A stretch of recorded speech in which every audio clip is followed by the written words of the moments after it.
Hello, everybody. Welcome back. Wednesday night edition of Inside the Headset. We wanted to roll over to Blackman High School. Going to do that interview tonight. We bring live and on the air the head coach of the Blackman Blaze, head coach Matt Kriesky. How you doing tonight, Coach? Coach? Pretty good. How are you, Stuart? I'm doing good. I didn't know if we was transmitting or not. Well, I appreciate you joining us here. We don't know what the weather's going to be like. You're trying to get ready for game preparation for your next contest. It's kind of discombobulated, but got a lot of things you're trying to cover to make sure you got everything in line because you know it's going to rain. It's just it's just about dealing with it when it happens. But wanted to talk to you about this past Friday night. It put you in a situation, Coach. You're right now sitting at 1-2 and been through two really tough losses where feel like you could have put it away, and you was really close to Ravenwood and lost that one 14-7. I talked to Will Hester earlier. Take it away. Talk to us a little about it. You went over there to their place. Yeah, I thought the kids played well Friday night. We're right there. I think right there on the edge that if we can get some things right, with kids can, with penalties and doing the right things.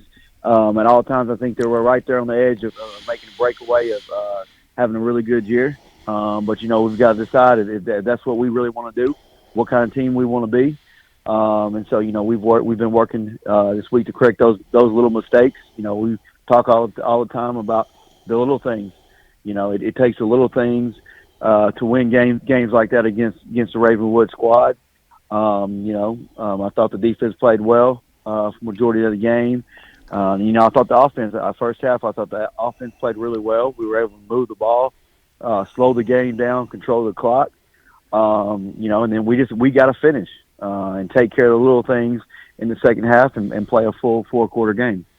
So it's not effort, and you start checking all the emotion. Is it attitude? And then you like you said, and but part of it's about putting all those mixture of ingredients in the stew pot on the Friday night and putting it into that play at that moment, and 11 guys doing it not only once but over and over and over, Coach. Yes, sir. We've got to. We've got to decide, how good do we really want to be? Like you said, you've got to come together as one unit and one team. No matter if it's offense, defense, or special teams, you got to all come together.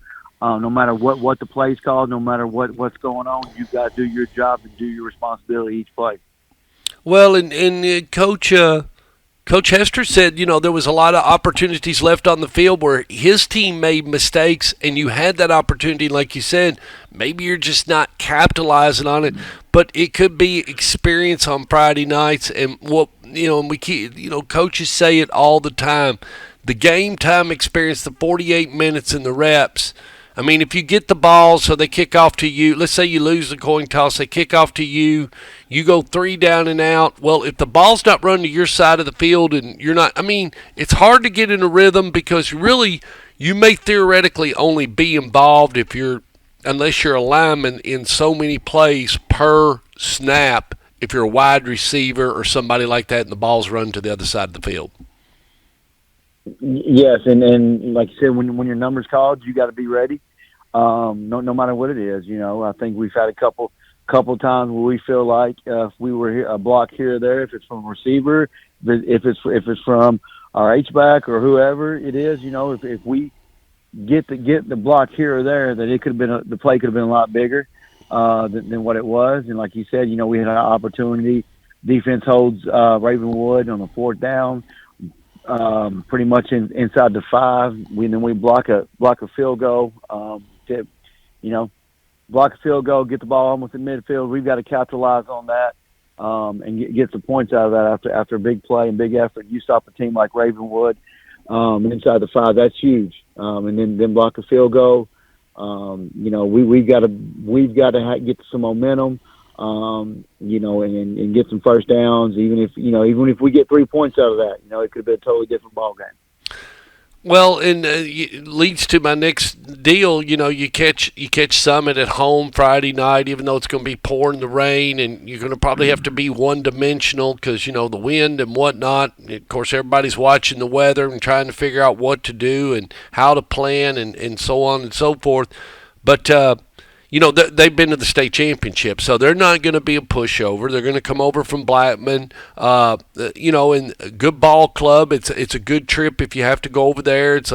It's easy to get to. They're high school, but they're coming to you Friday night over to the Inferno. Looking forward. You're ready for a non-region home game, aren't you? Yes, sir. Ready to get back home and play in Inferno. We tried to put today at practice, try to put the kids in the worst possible situations.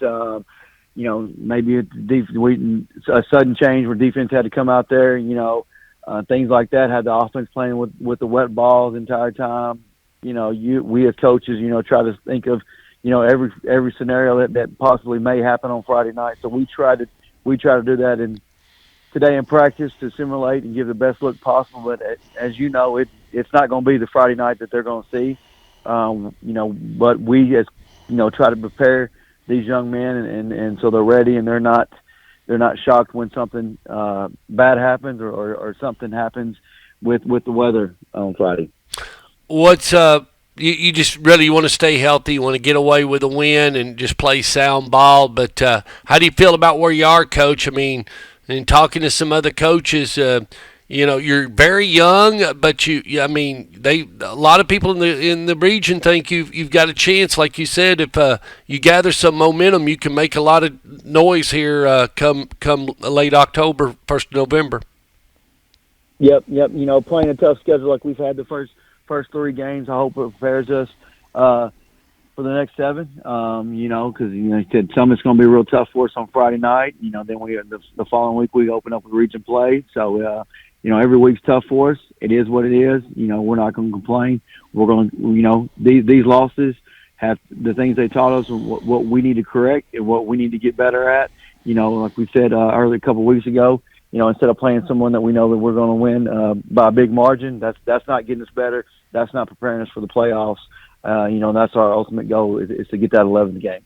Yeah, you definitely you're not geographically challenged around here. You're going to play good football and definitely be prepared because, like you said, if you don't, then come that first game, you can very easily be knocked off. And there always is, there always will be a number 4 team seed, lay a 1 out in the first round. It happens every year. It's just a question. You don't want to be in that.